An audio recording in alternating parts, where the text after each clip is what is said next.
Bonjour à tous! Aujourd'hui on se retrouve pour une nouvelle vidéo. Comme vous le savez déjà, un virus a envahi la France et le monde depuis plusieurs semaines. Et le 16 mars dernier, notre gouvernement a décidé que pour notre sécurité, nous devrions rester quelques temps chez nous. Dans cette vidéo, je vais vous présenter les choses à faire pour ne pas s'ennuyer pendant le confinement. Sans plus attendre, je vous laisse avec la suite. Alors la première chose que vous pouvez faire si vous avez peur de vous ennuyer pendant le confinement, c'est de faire du tri, du rangement, du ménage, etc. On a souvent tendance à empiler les choses dans les recoins, etc. et à se dire qu'on va remettre tout ça à plus tard, par exemple dans notre chambre. Et moi je trouve donc que c'est le bon moment parce que souvent on dit qu'on n'a pas le temps. Donc là, on l'a effectivement. Donc voilà, vous pouvez trier vos vêtements, vos jouets, vos anciennes choses, etc. Faire du ménage.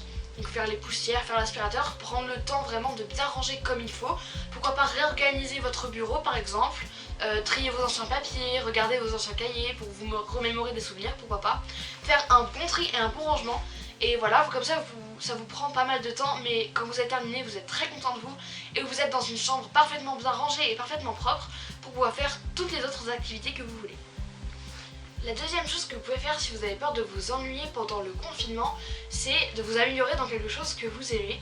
Moi par exemple, ce serait plutôt m'améliorer en dessin, donc apprendre des nouvelles techniques, etc. Travailler sur des nouveaux supports, ou m'améliorer en guitare.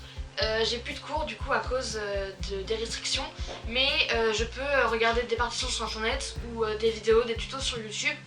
Donc voilà, je pense que c'est le bon moment pour vous améliorer dans les activités que vous n'avez pas forcément l'occasion de pratiquer quand vous avez déjà vos cours à faire, etc. Ce que vous pouvez faire également, c'est prendre le temps de lire. Je sais que ça plaît pas forcément à tout le monde. Il y a beaucoup de personnes qui n'aiment pas la lecture, mais moi je fais partie des personnes qui lisent énormément. Et donc j'ai beaucoup de livres que je ne commençais pas parce qu'ils étaient trop longs par exemple, ou j'avais pas forcément le temps de lire tout le temps. Et ben maintenant je pense que c'est le bon moment également pour commencer un nouveau livre qui vous paraissait un peu trop long ou un peu trop gros, ou entamer une nouvelle série, une nouvelle collection de livres. Pourquoi pas vous lancer dans des choses un peu plus différentes de ce que vous lisez d'habitude. Par exemple, j'ai lu un recueil de poèmes il n'y a pas si longtemps, alors que d'habitude je lisais plutôt des romans pour adolescents, et ça m'a vraiment beaucoup plu. Donc voilà, partir dans un univers différent et découvrir d'autres choses, c'est exactement le bon moment pour commencer. Ensuite, l'astuce que je trouve, c'est un peu un cliché du confinement, mais commencer des nouveaux films et des nouvelles séries, par exemple sur les plateformes telles que Netflix ou des DVD si vous en avez. Voilà, commencer des nouvelles séries que vous n'avez pas eu le temps de commencer, ou continuer celles que vous avez déjà commencées. Moi je viens de terminer la série Gossip Girl, c'était une série que j'adorais, et là le confinement ça m'a permis de commencer une nouvelle série que je n'avais jamais regardée qui s'appelle Pretty Little Liars. C'est une série qui est plutôt ancienne, elle n'est pas récente, mais voilà, j'avais vraiment envie de la regarder, donc je l'ai commencée. Et étant donné qu'elle est assez longue, je pense que c'est vraiment le moment pour me lancer dedans et pouvoir la regarder. Si ça se trouve, je l'aurais fini à la fin du confinement parce que forcément on a le temps. Mais voilà, vous lancer dans des nouvelles séries comme ça et commencer pour être vraiment dans l'univers d'autres choses. Et regarder des films voilà, que vous avez jamais vus, des films cultes. D'ailleurs, je compte faire une vidéo prochainement sur les films et les séries que vous pouvez regarder pendant le confinement. Donc sur les films cultes, les séries celles dont tout le monde parle, celles qui sont un peu moins connues, bref. Donc je vous ferai bientôt une vidéo pour vous expliquer un peu mieux tout ça. Un autre conseil, c'est de cuisiner. Je pense que c'est vraiment quelque chose qu'on a tous envie de faire, mais qu'on n'a pas forcément le temps de faire parce que parfois on a des cours à faire pour ceux qui sont encore à l'école, ou quand on rentre du travail, si vous travaillez, on rentre parfois tard le soir, on n'a pas toujours le temps de faire des plats très élaborés, de tester des nouvelles recettes de cuisine, etc. Et là c'est vraiment le bon moment pour partager des moments avec les autres gens avec qui vous êtes confinés.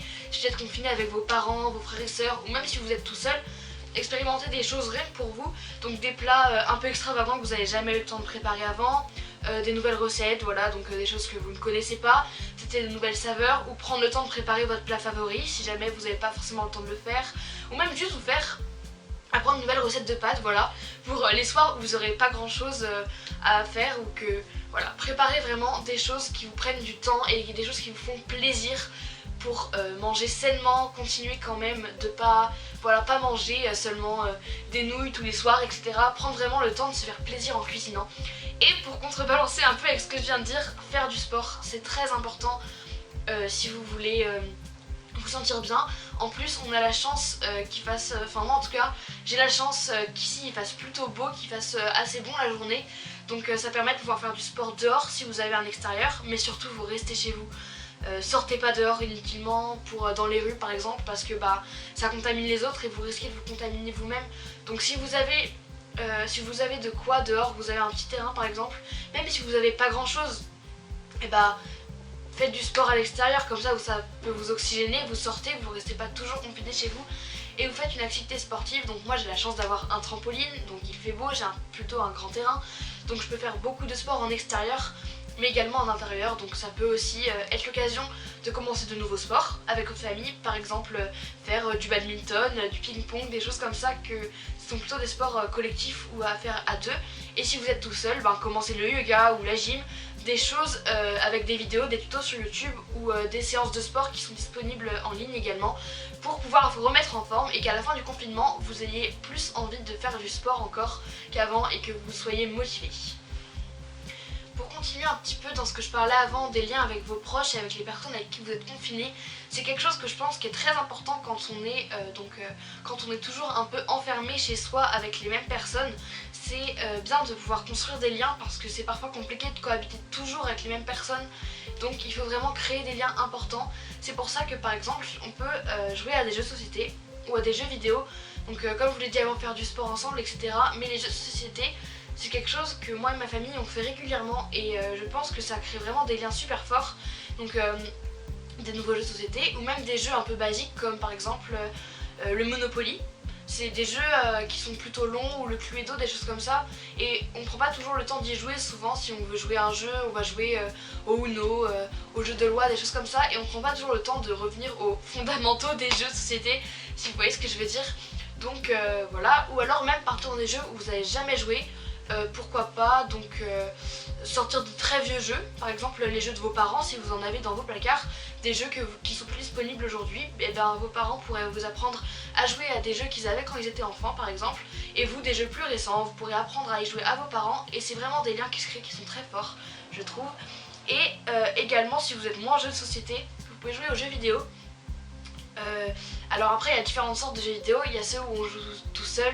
Donc ça forcément voilà, vous faites ce que vous voulez bien sûr, des jeux où vous pouvez jouer tout seul, ça peut aussi être un moment où vous vous détendez donc sur le jeu que vous aimez, mais vous pouvez également faire des jeux en famille encore une fois. Par exemple moi j'ai une Wii chez moi et j'ai des jeux de sport par exemple comme le bowling, etc. Et donc ça on peut le faire en famille, on peut le faire à 2, à 3, on peut le faire même à tout seul si on a envie. Et donc ça vous permet de faire encore une fois du sport si vous n'avez pas d'intérieur, si vous n'avez pas d'extérieur pardon. Ça vous permet de faire du sport en intérieur sur votre télé.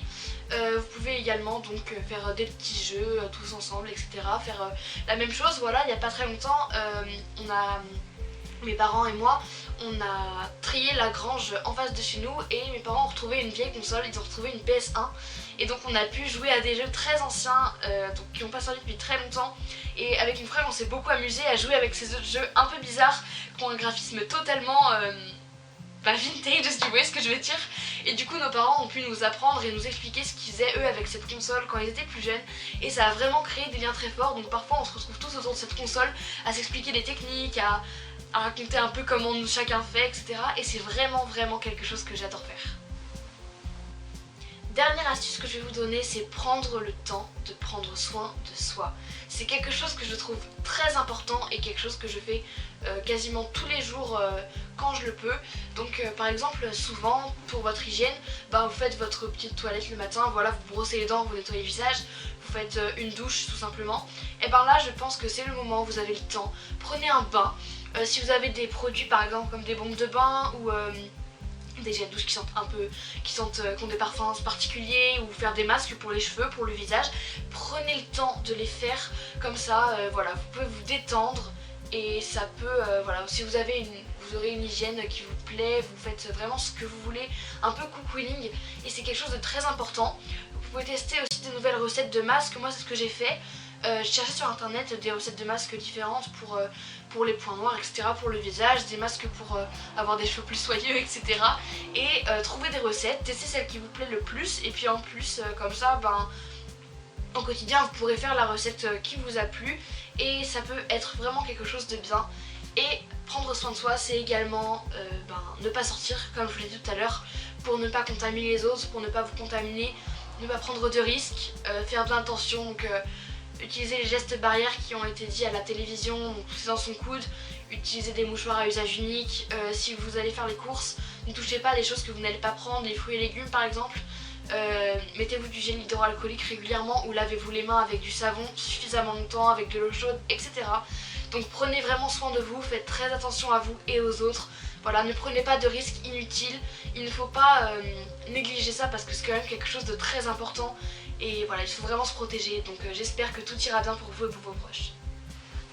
Voilà, cette vidéo est maintenant terminée, j'espère qu'elle vous aura plu et qu'elle vous aura donné des idées pour ne pas vous ennuyer pendant cette période de confinement qui va être, je pense, un peu difficile pour tout le monde. Mais le principal, c'est que voilà, on respecte vraiment les choses. Je vais vraiment exagérer peut-être sur ça, mais restez chez vous, ne contaminez pas les autres, ne prenez pas le risque d'être contaminé parce que si on fait tous les bonnes choses, c'est comme ça qu'on s'en sortira. Vous pensez sûrement à des proches que vous voulez revoir, et faites ça pour eux, pour ne pas qu'ils soient malades, pour les garder en bonne santé, pour pouvoir les revoir bientôt, que ce soit bientôt terminé. Il faut vraiment agir tous ensemble contre ça. Donc j'espère que vous irez bien, que votre famille ira bien également, et on se retrouve très bientôt pour une nouvelle vidéo. Bye bye!